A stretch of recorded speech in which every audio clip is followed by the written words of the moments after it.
In this hour's focus, we turn to efforts to strengthen legal and responsible fishing practices in Vietnam. And over the past decade, the government's Decree 71 has become a key tool for managing fishing activities in maritime border areas. And the decree regulates people and vessels operating in these zones. Combined with hands-on support from the border guard, it helps fishermen operate safely, legally, and sustainably. At Thạch Kim Fishing Port in Hà Tĩnh Province, border guard officers board vessels before departure to provide guidance to fishermen on preventing illegal, unreported, and unregulated fishing. They also conducted inspections of licenses and vessel tracking systems, correcting technical errors on the spot. The border guard checks our tracking systems and guides our routes at sea. I now know which waters are ours and which belong to other countries, so we fish legally and avoid warnings.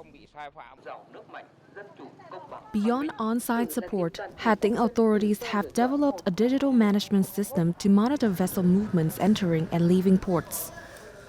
The system allows us to manage vessel movements more efficiently than ever.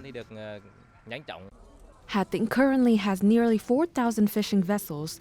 After more than 10 years of implementing Decree 71, fishermen have shifted from cautious compliance to proactive adherence. Many now form cooperative groups to support one another at sea. We will continue strengthening education, patrols, and enforcement to help fishermen feel secure at sea and ensure violations are addressed promptly.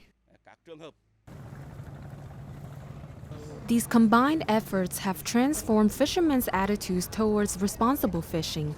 This shift has contributed to Vietnam's effort to lift the EU's yellow card on seafood while supporting livelihoods and safeguarding national maritime sovereignty.